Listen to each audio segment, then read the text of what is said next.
Bismillahirrahmanirrahim. Assalamualaikum warahmatullahi wabarakatuh. Halo semuanya, perkenalkan nama saya Atifah Dwi Pramesti. Di sini saya ingin berbincang-bincang langsung dengan tamu spesial kita, yaitu Ibu Rikaya Sepa. Selamat datang Ibu. Terima kasih sudah bersedia untuk diwawancara terkait kegiatan P5 ini. Ibu, bagaimana kabarnya hari ini? Alhamdulillah, kabar baik. Alhamdulillah. Saya izin bertanya sedikit tentang proyek penguatan profil pelajar Pancasila atau biasa disebut P5 ya Ibu. Nah Ibu, P5 ini awalnya berdiri di SMA Negeri 1 Citerep sejak tahun berapa ya Ibu?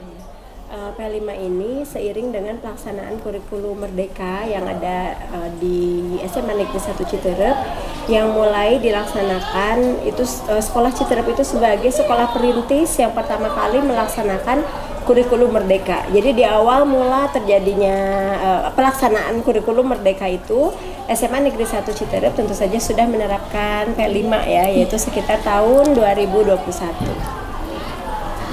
Nah, Ibu sudah berapa lama menjadi guru pembimbing P5 di sekolah ini? Ya, alhamdulillah menjadi pembimbing P5 profil penguatan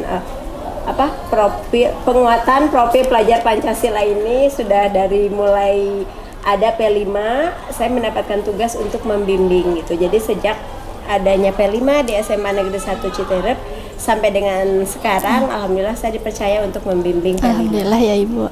Bagaimana peran Ibu sebagai pembimbing dalam pelaksanaan P5 di sekolah ini? Ya. Saya bertugas sebagai pembimbing, artinya membimbing siswa-siswa untuk kelas yang saya bina ya, 1 tahunnya itu 1 kelas.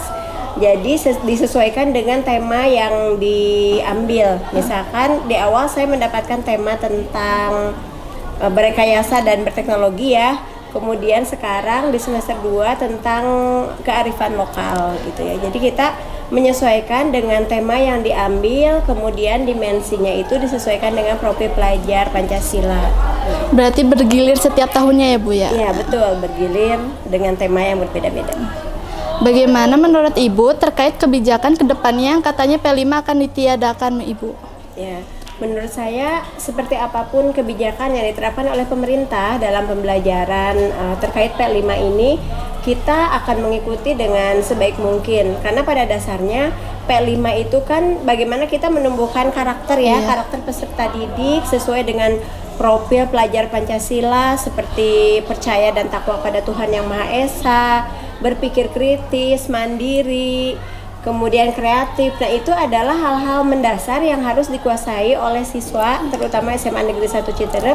Jadi walaupun misalkan ditiadakan lah istilahnya P5 atau namanya diganti, tetap ini harus kita tingkatkan ya karakter siswa ini. Baik Ibu. Apa saja tantangan yang Ibu hadapi dalam kegiatan P5 ini Ibu? Ya. Banyak sekali tantangan yang saya hadapi, diantaranya mengenai menerapkan profil pelajar Pancasila tadi ya. Jadi ketika ingin semua siswa kreatif, ternyata tidak sebanyak kreatif. Misalkan kita bentuk dalam kelompok-kelompok, ternyata di kelompok itu hanya beberapa siswa saja yang kreatif, sementara siswa lainnya itu istilahnya kayak numpang nama. Iya gitu benar ya, banget Ibu. Itu, ya. Benar banget. Bagaimana Ibu mempersiapkan siswa untuk berperan aktif nih Bu di dalam kegiatan P5 ini? Ya. Sejauh ini yang sudah saya lakukan, saya mencoba supaya semuanya aktif itu semua ada mengambil peran gitu ya. Jadi kalau misalkan kemarin itu di semester 1 saya tentang berekayasa dan berteknologi, itu kan menggunakan STEM, penggunaan mikrobit. Jadi bagaimana setiap orang itu punya tugas gitu ya supaya semua aktif. Tip yang telah Ibu lihat pada siswa yang mengikuti kegiatan P5? Ya, yang saya rasakan terutama ya, tentunya dampaknya itu tidak hanya dilihat di kelas, mungkin juga dalam keseharian juga ya. Tapi yang saya lihat itu adalah mereka semakin kritis dan juga kreatif. Dapat dibuktikan dari karya-karya mereka ya, mulai dari mikrobit, bagaimana mereka seperti membuat alarm anti maling gitu ya. Itu kan hasil pemikiran mereka ya. Saya hanya stimulus bagaimana mereka menggunakan mikrobit untuk sensor gitu. Tapi ternyata siswa itu sudah bisa kreatif ya, banyak ide-ide yang dimunculkan oleh siswa itu sendiri. Apa strategi Ibu untuk melibatkan seluruh siswa termasuk yang kurang aktif dalam kegiatan P5 ini nih Bu? Kan banyak ya Bu, banyak Ya. yang kurang aktif gitu. Ya, baik. Untuk yang kurang aktif sendiri, tadi selain pembagian tugas juga kita di kelas itu kan, kalau yang di kearifan lokal aja ya di semester ini, itu ada menggali budaya setempat, mulai dari makanan khasnya, mulai dari lagu daerah Sundanya gitu ya, kayak buat pupuh gitu ya. Iya.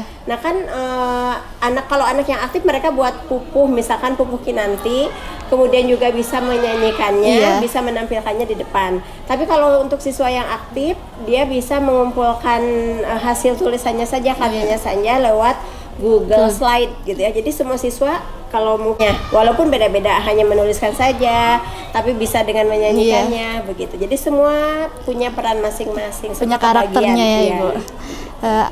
Ada nggak Ibu momen yang paling berkesan selama Ibu menjadi guru pembimbing P5 di sekolah ini? Ya, banyak ya hal-hal berkesan yang saya alami selama menjadi pembimbing P5 ini.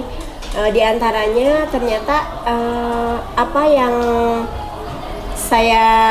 harapan saya misalkan A gitu ya, ternyata siswa kita itu bisa sampai D, Iya. E gitu ya. Harapan kita tuh justru di atas ekspektasi gitu ya, alhamdulillah. Jadi kita hanya tadinya memberikan stimulus atau rancangan sedikit saja, siswa kita ternyata bisa melebihi itu. Terutama sih dari karakter ya yang saya suka, yaitu tadi misalkan mereka menjadi lebih sopan, mereka menjadi lebih mandiri, lebih kreatif, lebih kritis. Itu yang saya rasakan. Oh, baik Ibu.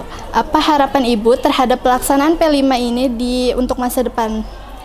Ya, harapan saya mudah-mudahan dengan pelaksanaan P5 ini peserta didik kita benar-benar memiliki profil pelajar Pancasila, yaitu ada beriman dan bertakwa kepada Tuhan Yang Maha Esa, mandiri, kreatif, bergotong royong, berkemandirian mandiri, kemudian berkebinekaan global, ya itu semua sangat diperlukan ya.